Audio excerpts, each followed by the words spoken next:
यसरी कुनै दल वर्ग समूहमा आबद्ध भएकै भरमा अपराधीले उन्मुक्ति पाउने हो भने यो कस्तो शासन व्यवस्था हो जहाँ हत्या अभियोग लागेका व्यक्ति राज्यको मन्त्री बनेका हुन्छन्?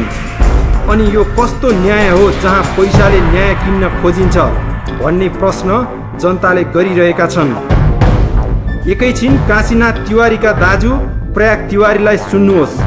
हत्यालाई ढाकछोप गर्न पैसा दिँदा के भनिएको थियो? नागेन्द्र झाजीले हाम्रो बुहारीलाई 8 लाख रुपैयाँ दिनुभयो। त्यसलाई नोकरी लगाइदिन्छु मालपुतमा भन्नुभयो। बच्चालाई पढाउने सुविधा गराइदिन्छु, राम्रो व्यवस्था गरिदिन्छु। अब 15 महिना भइसक्यो, कसैले यस्तै इन्ट्रेस्ट देखाएन।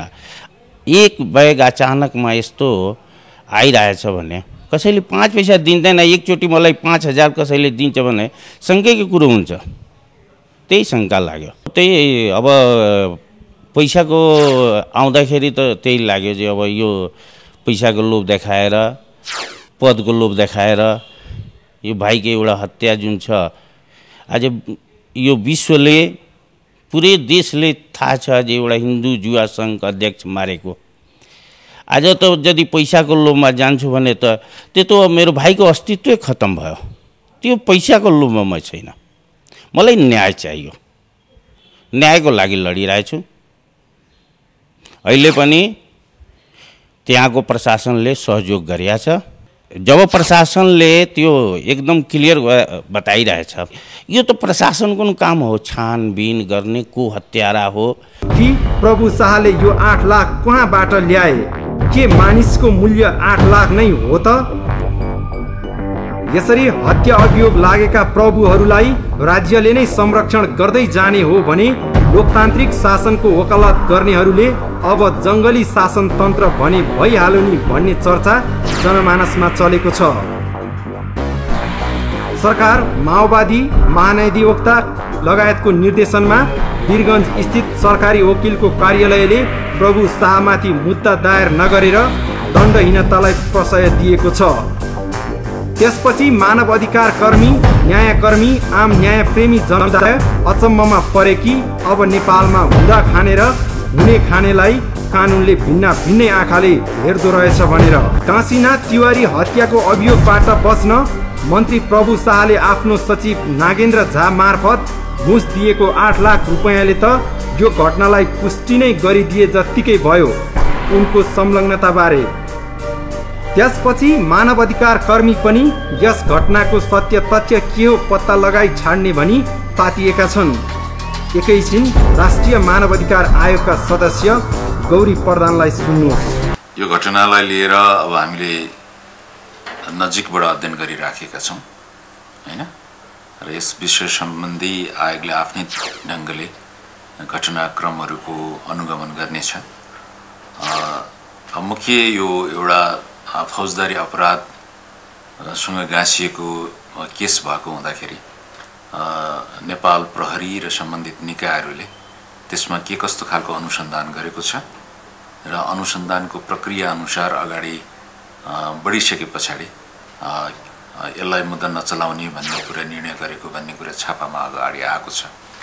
त्यस विषयमा नेपाल प्रहरीले गरेका अनुसन्धान प्रतिवेदनहरू हामी माग्दछौँ हैन। त्यो सबै कुराहरू अध्ययन गरिसके पछाडि त्यहाँ के भएको हो त्यसबारेमा अब पछाडि हामी सार्वजनिक रूपमा आफ्नो कुराहरू राख्दछौँ। र अहिले राष्ट्रिय मानव अधिकार आयोगले एउटा जुन खालको गम्भीर प्रकृतिको घटना घटेको छ र त्यसमाथि अब पीडितले जुन ढङ्गले यसमा न्याय प्राप्त गर्नुपर्ने हो र त्यो न्याय प्राप्त गर्ने अधिकार कुण्ठित नहोस् भन्ने हिसाबबाट त्यसमा हामीले ध्यान दिनुपर्दछ। कानुनको नजरमा सबै बराबर हुन्, चाहे त्यो मन्त्री होस् वा प्रधानमन्त्री नै वा कुनै पनि राजनीतिक दलको नेता नै किन नहोस्। यदि अपराध गरेको प्रमाणित भयो भने सबैलाई कारबाही हुनै पर्छ कानुनी राज्यमा।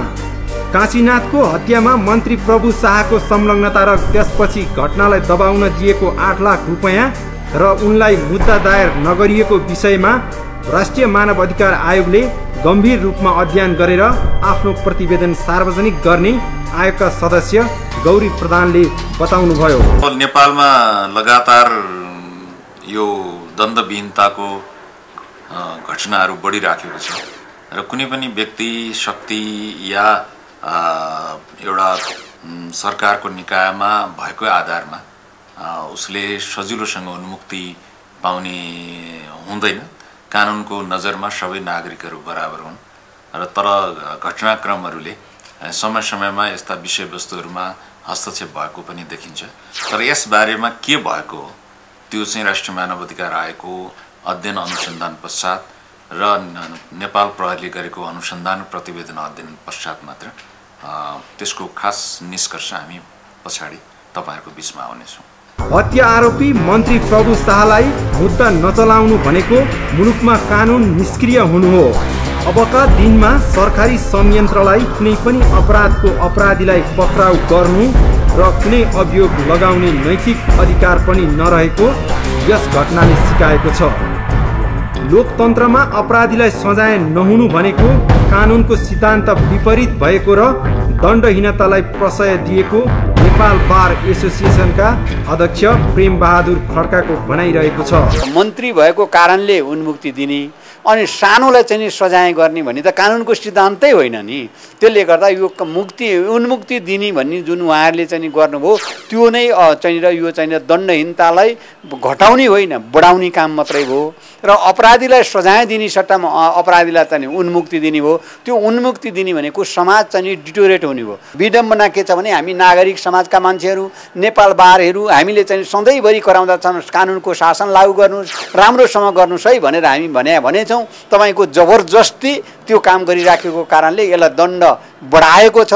यसमा त हेर्नु प्रमाणिक तपाईको चाहिँ यो पैसा दिएको 8-8 लाख रुपैयाँ 10-10 लाख रुपैयाँ चाहिँ र उसलाई किन दिनुपर्ने? यदि चाहिँ अपराध गरेको छैन भने पैसाले उन्मुक्ति पाउन सकिन्छ। त्यसले गर्दा त्यो कारणबाट पनि त्यो पैसाको कारणले मुद्दा चल्दैन भनेका कारणले म त तपाईको भन्छु अख्तियार दुरुपयोगलाई पनि यहाँभन्दा ठुलो प्रमाण केही चाहिँदैन। उसले पनि कारबाही सुरु गरिहाल्नुपर्छ। कुनै पनि मुद्दाको अन्तिम निर्णय दिने काम न्यायालयको हो भन्दै राज्य र कानुनको परिभाषा विपरीत काशीनाथ तिवारीको हत्या आरोपीलाई उन्मुक्ति दिएकोमा अध्यक्ष खड्काले प्रधानमन्त्रीलाई यस्तो सुझाव दिएका छन्। जो मान्छेले अपराध गर्छ त्यसलाई संरक्षण गर्ने, जो मान्छेले अपराध गरे पीडित भएको छ त्यसलाई चाहिँ तपाईको केही पनि नदिने भयो त्यसको राज्यको कसरी परिभाषाभित्र पर्छ? म प्रष्ट रूपले प्रधानमन्त्रीलाई के निवेदन गर्न चाहन्छु भने प्रधानमन्त्रीले यो कुरालाई सिरियसली टेक गर्नु पर्यो। उहाँको पार्टीको मान्छे पर्यो होला, उहाँको मन्त्री पर्यो होला, तर त्यो चाहिँ उहाँले विचार गर्नुपर्छ। भोलि आज चाहिँ एउटा अपराधमा यो मान्छेले चाहिँ अपराधी गर्यो भनेर भनिराखेको ठाउँमा त्यसले उन्मुक्ति पायो भने भोलि अर्को अपराध बढ्छ। उहाँहरूलाई नै पनि फेरि चाहिँ अर्को मान्छे उठ्न सक्छ नि। जस्तो उहाँ चाहिँ प्रधानमन्त्री हुनुभन्दा पहिला उहाँकै पार्टीले चाहिँ मलाई चाहिँ धम्क्यायो मार्न खोज्यो भने उहाँले आवाज उठायो होइन। त्यो किन भन्दा दण्डहीनता बढेका कारणले। दण्डहीनता त घटाउनु पो पर्यो, अपराधीलाई सजाय दिनुपर्छ। सजाय दिँदाखेरि उहाँले चाहिँ प्रमाण पुगेन त्यो चाहिँ भयो भने अदालतले मुद्दा चलाउने नचलाउँदा सफाई पाउने कुरा त अब छुट्टै छैन नि। कानुनी राज्यमा हत्या अभियोग लागेको मानिसलाई कुन हैसियतमा मन्त्री पदमा बसिरहन मिल्छ र? गणतान्त्रिक मुलुकका क्रान्तिकारी प्रधानमन्त्रीले आफ्नो मन्त्रीमण्डलमा हत्या अभियोग लागेका व्यक्तिलाई मन्त्री पदमा नै राखिराख्नु, नदेखे झैँ र नसुने झैँ गर्नु यो भन्दा ठुलो गल्ती प्रधानमन्त्री बाबुराम भट्टराईका लागि अरू केही नहुने कुरा सदनदेखि सडकसम्म व्यापक रूपमा आएपछि अन्ततः माओवादी पार्टी र प्रधानमन्त्रीको आग्रहमा काशीनाथ तिवारी हत्याकाण्डको योजनाकार भनिएर अभियोग लागेका भूमि सुधार मन्त्री प्रभु शाहले बाध्य भएर राजीनामा दिएका छन्। एक झुटलाई लुकाउन सयौं झुट गरेर हत्या आरोपी मन्त्री प्रभु शाहलाई काखी नच्यापी सत्ता समीकरण भत्कने भयलाई पर सार्दै गरेको निर्णयलाई भट्टराईको राम्रै कदम मान्नु पर्छ। तर सरकारका अन्य मन्त्री जसले देश टुक्र्याउनेदेखि देश र जनताको हित विपरीत बोल्दै आएका छन् तिनलाई पनि कारबाही गरेर कानुनी कारबाहीको लागि ढोका खोलिदिनु पर्छ। यसो गरे मात्र जनताको लोकप्रिय भनिएका प्रधानमन्त्री भट्टराईको इतिहास विगतका प्रधानमन्त्रीको भन्दा फरक हुनेछ। यता काशीनाथ तिवारी हत्या अभियोग लागेका माओवादी नेता प्रभु शाहलाई नेपालको कानुनले अब कस्तो कारबाही गर्ला त्यो भेर्न बाँकी नै छ भने काशीनाथ तिवारीलाई गोली हान्ने व्यक्ति फिरोज भन्ने सियाराम कुशवाहा अहिले फरार भएको छ। इमेज भण्डाफोरका लागि केदार चापागाईको रिपोर्ट।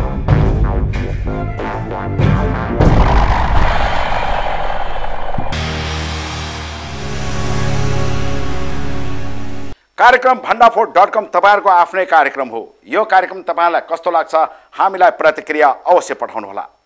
प्रतिक्रिया पठाउनका लागि हाम्रो ठेगाना यस प्रकार छ। कार्यक्रम भण्डाफोर.com, image channel television, post box number 9581, Pani पोखरी Kathmandu. Phone number 400655 4412 email bhandapur@imagechannels.com। कार्यक्रम भण्डाफोर.com अबदेखि तपाईले हाम्रो वेबसाइट मार्फत पनि हेर्न सक्नुहुनेछ।